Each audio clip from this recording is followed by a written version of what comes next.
Persepsi adalah biang masalah. Percayakah Anda bahwa dalam pelajaran Millionaire Mindset, persepsi merupakan hal nomor satu yang wajib dirubuhkan? Karena disampaikan di sesi awal, inilah pelajaran yang paling banyak menghasilkan resistensi atau perlawanan dari banyak peserta, termasuk saya. Contoh persepsi beberapa orang yang berkomentar seperti ini. Zaman sekarang banyak perempuan matre, lihat lelaki hanya dari ukuran materinya. Dalam Millionaire Mindset, persepsi bukan seperti itu, tapi seperti ini. Hanya lelaki yang kere yang bilang bahwa semua perempuan matre. Anda lihat bedanya kan? Persepsi ini bisa membuat Anda tertohok-tohok, tetapi hati kecil sebenarnya mengiyakan juga. Atau contoh lain persepsi seperti ini. Belagu banget sih ini orang, pakai motor Harley, suaranya menggelegar berisik, gayanya sombong. Sering kita mendengar komentar orang seperti itu, bukan? Akan tetapi sebenarnya pernyataan tersebut merupakan antitesa atau lawan dari sisi konsius pikiran yang menyatakan saya tidak mampu beli motor Harley. Karena itu sebagai pelampiasan keluarlah omongan negatif yang mengutarakan persepsi dari sisi buruknya. Di awal-awal sesi semua diacak-acak begini. Ya, otak kita rasanya seperti dibolak-balik. Ini merupakan suatu hal yang membuat tidak nyaman, tetapi dalam pikiran hati kecil kita rasanya seperti ada yang nyeletuk. Iya juga sih, karena sudah ada kesepakatan di antara sesama peserta dan fasilitator yang mengajarkan bahwa mereka akan menggunakan bahasa langsung. Mau tidak mau persepsi tersinggung, harga diri, gengsi, atau ilmu atau apapun yang dipegang sebagai kebenaran versi diri peserta harus ditanggalkan, harus ditinggalkan. Sama seperti sahabat yang mendengar atau menonton video ini. Anda harus berani meninggalkan apapun yang Anda pegang saat ini demi pelajaran baru yang akan kita dapat bersama video ini. Pasalnya, membawa persepsi lama akan membuat Anda menjadi seperti Anda sekarang. Jadi, di dalam video ini, kalimat dan kata-kata derek akan menjadi senjata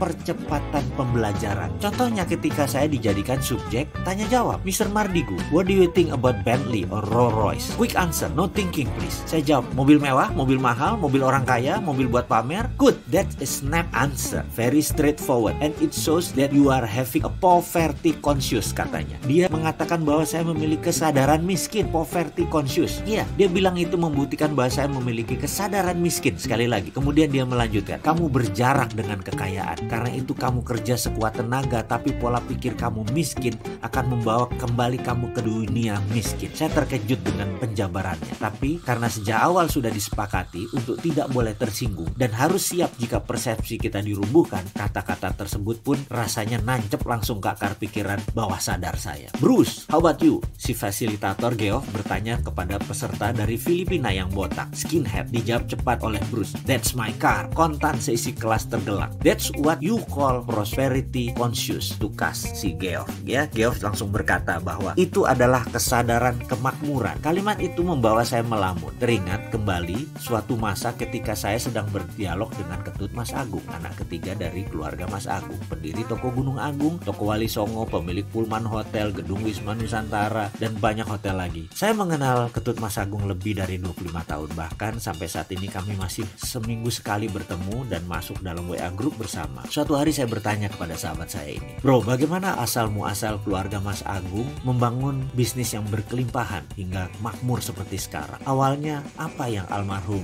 Bapak Mas Agung lakukan? Singkat cerita, beliau mengisahkan bagaimana bapaknya dulu sebagai pegawai bagian sales yang gigih. Setiap hari berjualan buku, namun di hati kecilnya ia selalu berkata bahwa bekerja seperti itu artinya membangun kerajaan orang lain, dan ini ada batasnya. Pemikiran itu pun memenuhi isi kepalanya setiap saat. Dia ingin membuka usahanya sendiri, membangun kerajaannya sendiri. Kemudian ada satu rumah di Jalan Kuitang nomor 10 yang setiap hari selalu ia lewati. Dia selalu menghayal andai dia bisa memiliki rumah itu, kemudian menjadikan tempat untuk memulai usahanya. Rumah itu dimiliki sepasang suami istri warga negara Belanda, dan suatu hari mereka sekeluarga harus meninggalkan Indonesia karena sejak perjanjian Linggarjati ditandatangani, Belanda harus angkat kaki dari Indonesia. Akhirnya keluarga pemilik rumah di Jalan Kuitang pun memasang iklan di koran dengan harga yang sangat murah. Akan tetapi tidak ada peminat. Kemudian mereka memasang informasi di depan rumah dengan harga yang lebih murah lagi. Juga tidak ada yang peminat. Sampai suatu hari sang istri berkata kepada suaminya, "Sayang sekali kita meninggalkan aset di negeri orang seperti ini. Bagaimana kalau kita tawarkan kepada orang yang lewat? Saya perhatikan ada seorang anak muda berwajah oriental setiap hari lewat, dan dari raut mukanya sepertinya dia orang yang berdedikasi, rajin kerja, pandai, siapa tahu dia berminat, Pak." Anak muda yang dimaksud istrinya tak lain adalah Mas Agung. Maka suatu hari ketika Mas Agung lewat, dipanggil dia dan ditawarkan rumah tersebut. Tentu saja tawaran tersebut disambut antusias oleh Mas Agung. Sayangnya, begitu disebut harga, Mas Agung tidak sanggup. Padahal harga tersebut super murah dibanding penawaran via koran, bahkan harga yang ditempel di depan rumah tersebut. Tapi apa mau dikata, uang Bapak Mas Agung belum terkumpul sampai sebegitu. Akhirnya sang suami menawarkan solusi agar Mas Agung mencicil selama 5 tahun. Mas Agung pun